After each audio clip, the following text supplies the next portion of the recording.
Yay! Welcome to Fan Counters. My name's Nick. And I'm Elizabeth. And I cannot believe it. It has been so long since you've been here. I'm sorry. Well, I did explain to everybody that you were only gone because you missed one day. Right. So 1 day is 3 weeks in the podcast world, and it's the way it goes. Yes. Well, I had surgery, so I was at home recovering, and I appreciate you holding down the fort while I was gone. Well, and I didn't tell anybody why you were gone, but, you know, you're welcome to share your HIPAA violations with yourself. No, I'm good. Okay, just checking. Lots been going on since you were gone. We've done Broadway a couple times. We've done theater. We've done horror movies, which you love. Yeah, good thing I missed that one. Right. So now we're back into our regularly scheduled program. We're in December. It's freezing cold. Yeah, again, remind me why we live here. Now, actually, we're taping this before Thanksgiving. And I mention that because when I get back from New York, I'm going to have a lot to talk about. Right. But I don't. So this week, we're going to preview something that I'm going to see when I'm in New York. So I'm pretty excited about this. I know. It's the only ticket I bought 13 months in advance. And that is the ticket to Frozen the Musical. The girls are going to love it. I hope so. They're really excited. In fact, we mentioned that we have the Broadway series subscription here in Milwaukee. Yeah. And they're like, well, what do we get to go to? Or what's your next play? I said, The Grinch. And they're like, oh, can we go? I'm like, actually, you are going to go. So that'll be their second show in 1 week. Because we're going to do Frozen in New York on Wednesday, come home Saturday, and Sunday we're going to go to The Grinch. Look at those great theater kids you're making. I love that. I know. And Madison was in her first play this week. Yeah. And except I'm like, do you want to do these on a real stage with like a real, script and everything? No. Just at school. Good for her. It was super cute. That was the ugly pumpkin. She was just a school kid that had to pick out a pumpkin, but it was fun. Cool. Okay, let's get going. Last week I told you that we were going to go back to Broadway. I didn't tell you what show that we were going to do. I just mentioned that it was going to be cold, and that isn't just because we tape in our studio basement. But today we're going to be joined by Mimi Ryder, and she plays young Elsa in the newest and most highly anticipated Broadway show, Frozen the Musical. Mimi is no stranger to performing in front of a large audience, as she previously held the role of Matilda in the Broadway musical of the same name.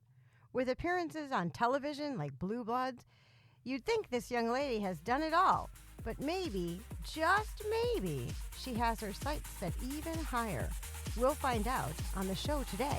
Coming to you from nowhere near the entertainment capital of the world, this is Fan Counters with Nick and Elizabeth on the PodFix network. There was this mob of people, and they're screaming my name. Crazy fans. Stop following me. Don't come around my house. If you do, the cops are going to be at yours. If I'm having dinner with my wife, don't sit down at my table. Don't follow me into the bathroom. Can I take a picture? We're gonna. Oh my God! I think this guy wants to fight me. Ended up being a fan. I'm the only one that's ever spit on Sam Jackson and lived to tell about it. Well, guess what? I have a big surprise for you. That's why we call it Fan Counters. I don't think you're going to last on the air very long.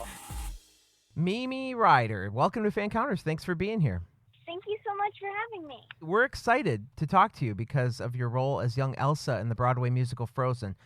But before we do that, I just want to find out a little bit about how your career began. Now, I did some reading on you, and I found out that you're a dancer. You went to see Matilda on Broadway, and it was at that point that you decided you'd rather be on stage than in the audience, right? Yeah. So at 9 years old, what level would you describe your dancing ability before you started auditioning? Well, I have been dancing since I was 3 years old in a competition dance studio and love all styles of dance and dance a lot. So were you doing competitions, like going and competing, or were you just taking classes? Yeah, I was competing for about 3 years. When did you ask your mom if you could audition for Matilda, and then what did she say? Both my sister and I asked her. At first, she wasn't sure that we were serious about it, so we kept on asking her. And she said that she would try and figure out a way that we could audition. So she searched online for auditions and found out there was an open call coming up. So you did all that. You were able to do all that without an agent. You were just able to find that and go on your own? Yeah. Very cool. So you go into this Matilda audition, never having done one before. What was that like for you? Were you really nervous? We really weren't sure what to expect. There was a huge line when we got there, and so we waited, and then we got a number. We were taken in groups and taught a dance. It turns out that I was actually at an ensemble call, and I was really young for that group. Oh, so it was all older kids. You must have really kind of been nervous about how many people were there and your chances at that point. Yeah. Well, if you went to this audition blind, how did you even know how to prepare for it? Well, we didn't really prepare for it. Okay. So it was a dance call, so I was a dancer, so I was able to pick up the choreography. But other than that, we didn't really prepare. Okay. So you had already done some school plays and stuff prior to this, but nothing on this level. No. How did you first discover your love of acting? I always loved to dance and act. One of my favorite classes was musical theater. I had done a couple of summer acting camps, and my first real role was the Wizard in The Wizard of Oz in my second grade play. I really can't imagine that when you went to this audition with these miles of people and you're put in this group to dance, that you really thought that you were going to get the lead, right? You just kind of thought maybe you'd be in the background. What were you hoping for? I really wanted to be Matilda. Okay. I would have been happy with anything, but I was surprised that I even had gotten a call back.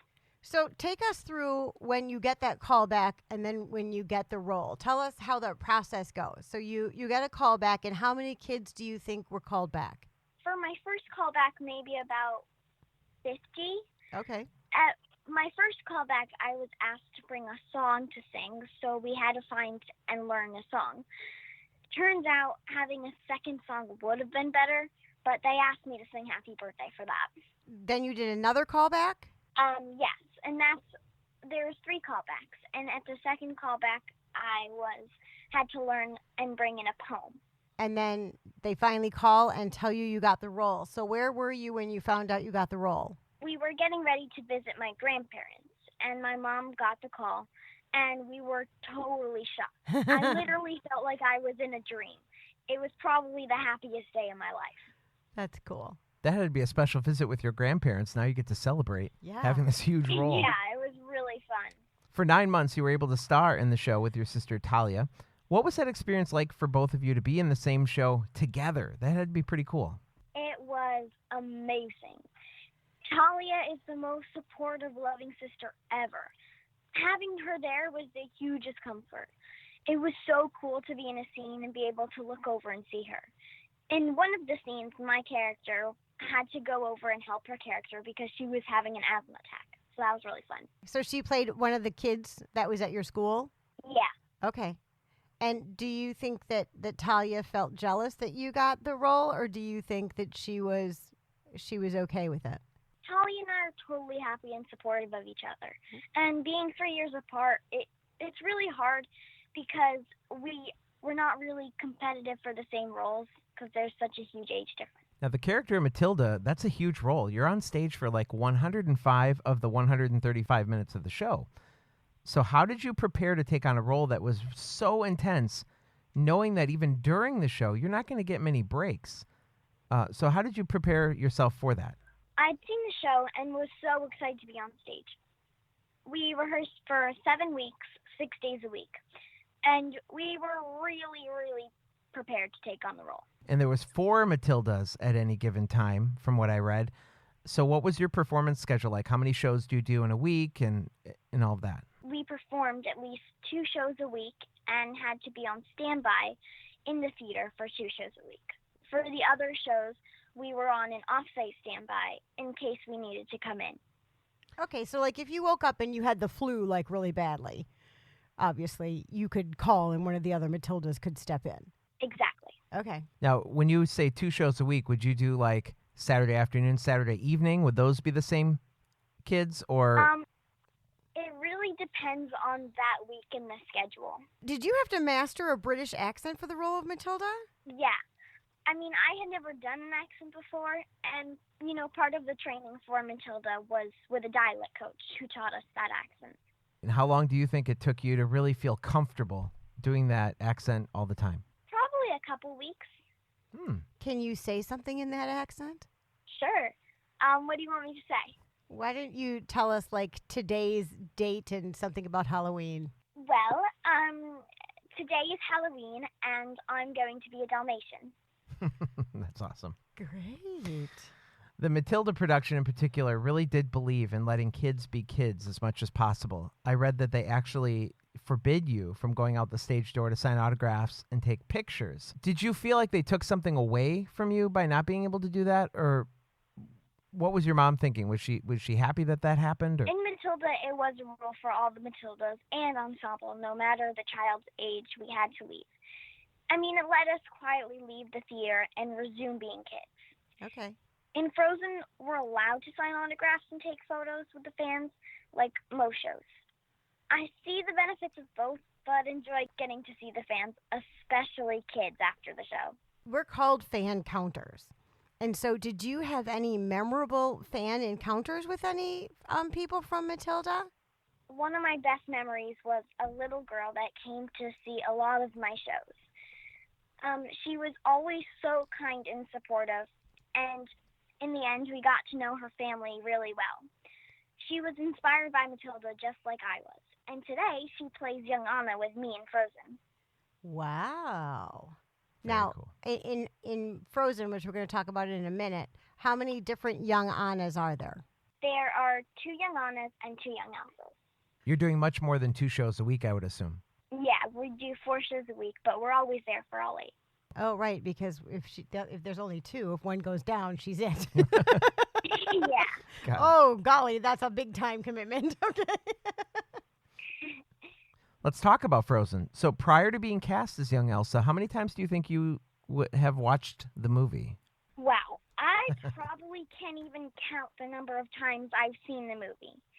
For Halloween, the year it came out, I was both Anna and Elsa. I love the movie. Did you switch costumes, or did you have half your body being one? I've seen that, where they split the makeup down the face and... Right, but you No, couldn't. I was Anna for the first part. Then I came home, switched my costumes, and went back out. Okay. That's cute.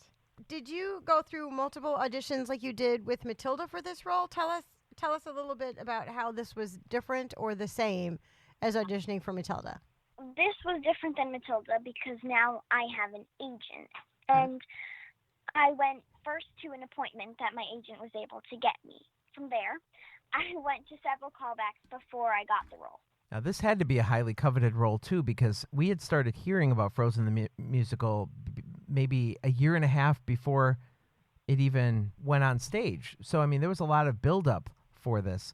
Do you know how many kids were vying for these couple of roles? So many. Probably, I heard that there were more than 1,000 kids. I would believe that. So as young Elsa, obviously you're on in the beginning, and Yeah. you sing "Do You Want to Build a Snowman," correct? Or parts of it? I don't sing that. Say it again. Well, in the beginning, I sing part of it, yeah. Okay. All right. And then, so how much time are you actually on stage in this production? Maybe 30 minutes. Okay. That's still, like, every night. That's a lot. And she's got to Yeah, hang out because but- they do Right. the bows at She's- the end. Right, and she's stuck there the whole night. It's really fun, and my friends are there, so it's just a blast. Okay, so clearly, are you homeschooled?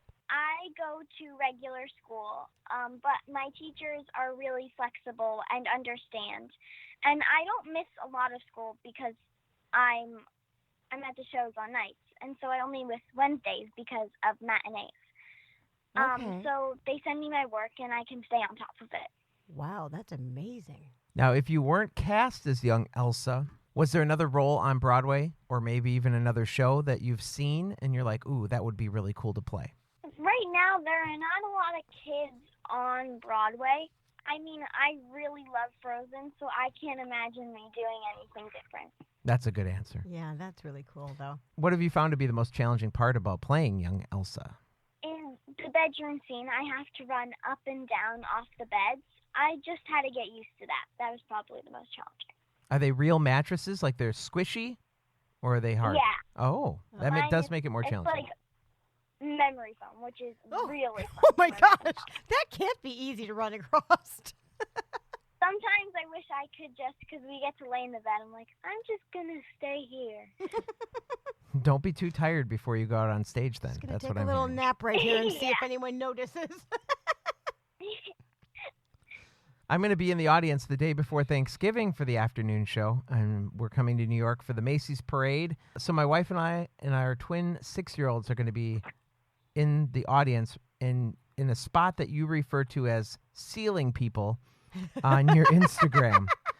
I kind of get it, but tell me why balcony dwellers are called ceiling people. I want to know. I'm so excited that you're coming. Well, at the top of Act 2, when Oaken comes out, he talks to the audience and always says hello to the balcony, which he refers to them as ceiling people. Okay. That's funny. So what's your favorite moment in the show? What should my kids be looking for? My favorite moment in the show is to play with young Anna and making it snow in her bedroom. Oh, that's right. So you get to do all that fun stuff where her hair turns white. Does her hair turn white in the play, or is it too hard to do? It does. Oh, that's so cool. Winter has arrived, and New York City gets its fair share of snow. Are you like Elsa and embrace the cold, or would you rather fly south for the winter and return when it's over? I love all seasons, including winter. What are your favorite winter activities? I love skiing, sledding, building a snowman. Yeah, but can't you just now every time you build a snowman, can't you just hear that song in your head? Because every time we build a snowman in our house, I am constantly singing it. Yeah, that's true. You can't build a snowman without singing the song. That's hilarious. How good are you at skiing? Have you taken lessons, or are you just kind of a hobbyist skier? I'd have to say I'm a pretty good skier. I've been skiing since I was probably 4, and I love it. It's so fun. Well, I've checked out your Instagram page, and I've seen that you take interest in fabrics, fashion, and design. So do you think that might be a possible career endeavor that you want to pursue someday, or would you rather stick with acting? I love fabrics and fashion. I love creating and designing, but acting is probably my first love. Being a Broadway actor is quite difficult, but it is a dream for most kids and some adults. But we have a lot of young listeners, so tell them what it takes to land a role on Broadway, and how would you encourage them to pursue their dreams? Well, I don't really think I can say what it takes to land a role on Broadway because I'm still pretty shocked that I'm doing this. Okay. I know I wanted to be on stage and that it was hard for me to sit in my seat and watch. I think if anyone feels that passion, that they should pursue their dreams. They should look for roles that they feel inspire them and try to find a way to audition for it. I think that as a kid, my dance classes really helped me develop a comfort on the stage and a love for performing. Tell us a little bit we've talked about the Matilda fan encounter. Let's talk a little bit about some Frozen fan encounters. You mentioned that you love seeing the kids after the show. Can you tell us some of those fan experiences that you've had out that stage door of Frozen? I have enjoyed meeting many fans in the signing line after the shows. I've met people from all over the world. I love receiving the beautiful handmade treasures from fans, and I will keep them forever. I always love seeing the little girls dressed up as Anna and Elsa, which I would have done too. Now, we've talked to some people who get some homemade gifts, and sometimes they're a little bit weird. Now, keeping in mind that you are a child, I don't anticipate that they're as strange as some of the adults on Fan Counters have told us about. But what types of things are these people making you? I've gotten bracelets. I've gotten keychains. I got this one of my favorite things was this little wood box that was painted like Frozen. It was so pretty. We're going to add to our poll. If people give you food, are we eating the food? If it's wrapped, then yes. But if it's not, then no. That is the most popular answer we've gotten. We get a lot of people who say that people hand them homemade things and then they go right in the trash because you have no idea what's in that. Or what kitchen it came from or anything. So, yeah, we're just... It's scary out there, man. So, and also we have a guardian who always checks our presents before and what there is. Oh, see, that's nice. That's great. Yeah, see, the adults don't have that. There's no censoring thing on some of the adult things that we've heard on this show. What's the best thing about being a child star? I don't really consider myself a child star because once I leave the show, I'm able to just go back to my normal life with my friends and family, and things are normal. I spend a lot of time at the theater, but my friends are there too, and I'm doing what I love, so I don't really think there are any drawbacks. Now, have you ever met somebody where you're starstruck? Well, Sarah Bareilles, Whoopi Goldberg, and Leslie Odom Jr. have all come backstage after the show. Wow. Oh, that's cool. speechless. Do they just pop in the dressing room and just say, hey, and all of that? Or, like, what's it like when somebody famous will come backstage? What do they do? They usually wait on stage, and they're not there for a while, so we try to get down fast if there's anybody there. And so we usually get to say hello and take a photo with them. Very nice. So what are your favorite things to do in New York? I love walking everywhere and shopping and the High Line and Central Park. I really enjoy being outside a lot. I love seeing other shows as well. Have you been to the Macy's Thanksgiving Day Parade? I have, a couple years ago. Okay. And was that a magical experience? Like, were you in awe? My sister was in it last year, and I got to see her, and it was so cool to watch her on the TV. Well, we are very and excited. I went there a couple years ago, and it was really cold. Yeah, I'm hoping it's not going to be too cold. Yeah, Nick is dragging 6-year-olds to this. So were you about 6 a couple years ago? How old are you now? 9? I'm 13 now. Come Oh, on, you're 13 Elizabeth, now. 13. Oh, all right. I'm not paying attention. Jeez. Okay, so you're 13. So you were probably a couple years ago, you would have been like 9 or 10. So Yeah. you're taking 6-year-olds, dude. Just keep that in It'll mind. be fine. It'll be fine. Now, you mentioned other Broadway shows. What are some of the favorites that you've seen? I really want to see Mean Girls. Mhm. I love Lion King, Wicked. I want to see Harry Potter as well. I've seen Bright Star. Bright Star is one of my favorites. Ah. Hamilton is really good. I've seen Hamilton. We are waiting for that touring production of Yes. Hamilton to hit Milwaukee in the 1920 season. So Yes, we can't wait for that. that'll be fun. Now, just for argument's sake, being a Broadway performer, does that give you any perks to see other shows, or you have to stand in line for tickets like everybody else? We still have to stand in line for tickets. It's sometimes hard because of our schedules. And if we have different schedules as the shows, then we're able to see them on like a Sunday night or something. But if they have the same schedule, Right. And that brings up a good question. How many times has your mom seen you perform? Is she in the audience every night? no. In Matilda, she got to see every show, but she still had to pay for tickets. And she still has to pay for them at Frozen. She usually sees it at least once a week or twice a week at Frozen. Okay. Oh my gosh, that's an expensive endeavor as a mom. Holy cow, holy cow. Yeah. Holy cow. So obviously, so if she's not in the show, there are obviously adults who are supervising you during this 2 hours that you're at, I'm going to call it work. Is that correct? Yeah. Okay. We have a guardian who is takes us to all our cues, and she keeps an eye on us backstage. Okay. Very cool. Now, before this interview today, we had a chance to watch your Sprout music video, Kindness is a Muscle. It looked like a lot of fun to create. They did a great job in editing. What can you tell us about the project? This was a really fun music video to make.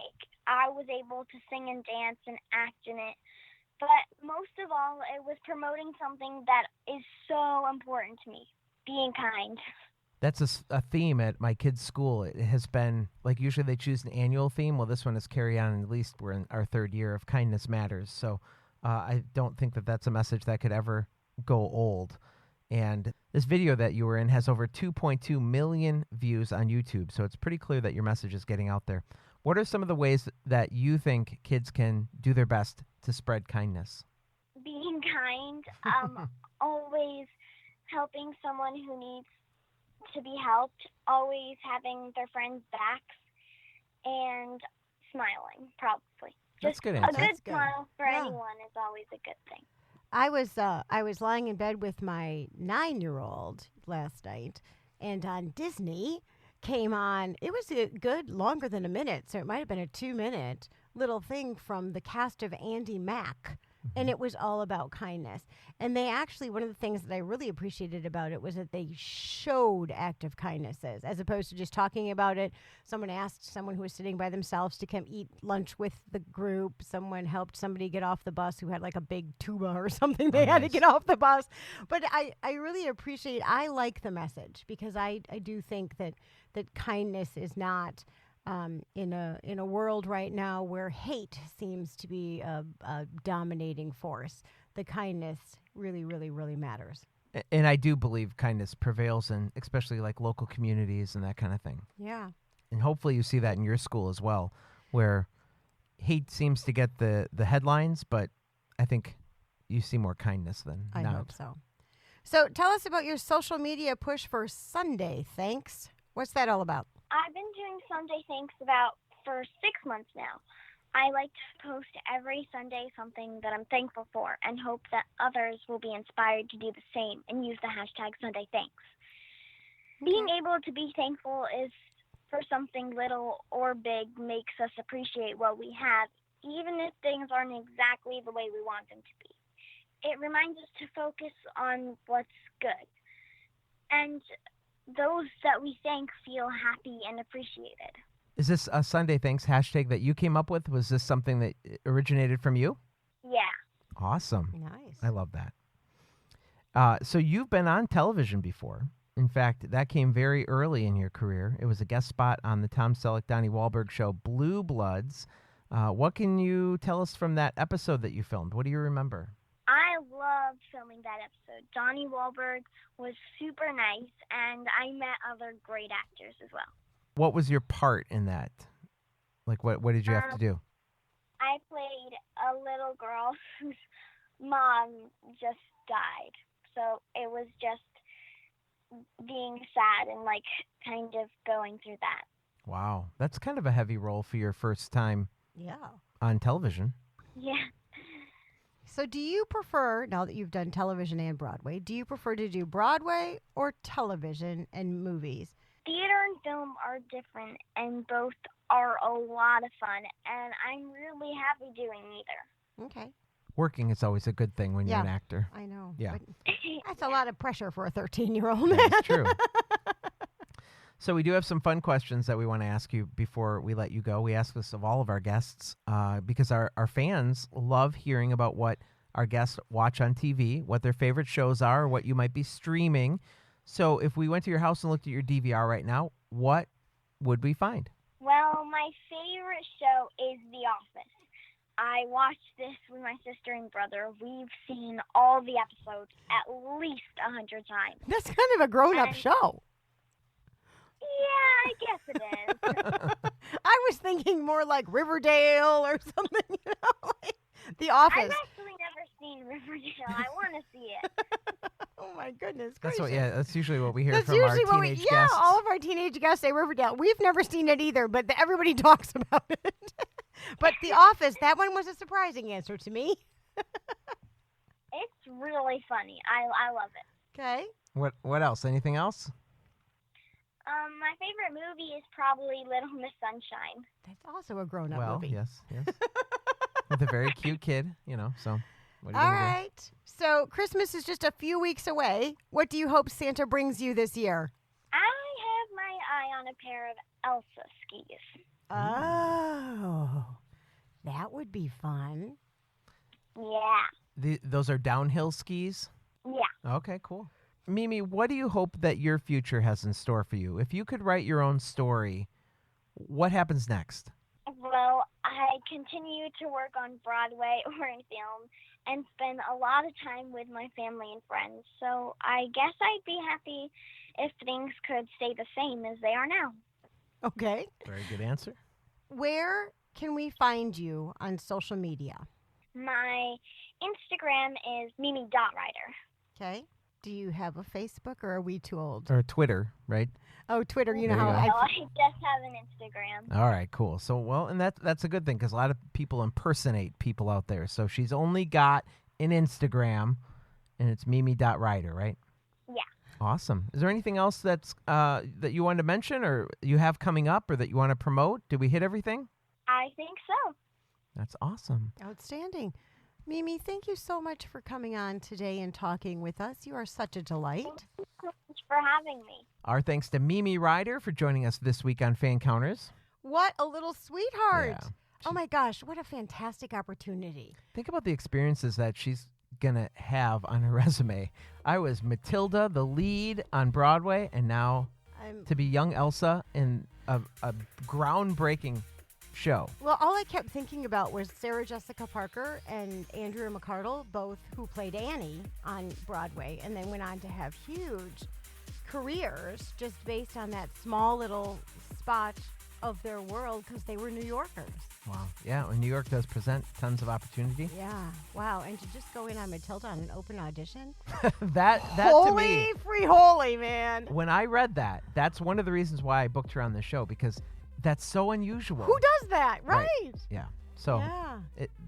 it's a rare thing, and I thought we should at least tell the story. Yeah, but what a little cutie. I'm so excited for her. And I'm so excited to hear when you guys get back, you know, what you thought of the play and you know, how the girls thought. Yeah, I'm excited. I'm sure they're going to love it because it's, you know, it's Frozen after all. We will most likely bring that to you next week or the week after. We might tape another show or so before I leave, but we'll see.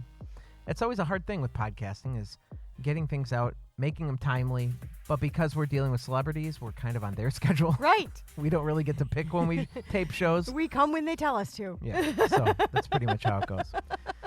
All right, guys, you can continue to follow us on Twitter at Fan Counters Live. Our Facebook group is at facebook.com/Fan Counters. If you want to support the podcast, you can go to patreon.com/Fan Counters and do a little pledge to help Elizabeth with her gas money there. Yes. And lastly, you can email us at hello@fancounters.com. Have a great week. We're back next week with another wonderful guest. We'll see you later. Bye. This was a podcast from the PodFix Network. You can check out more shows like it at podfixnetwork.com.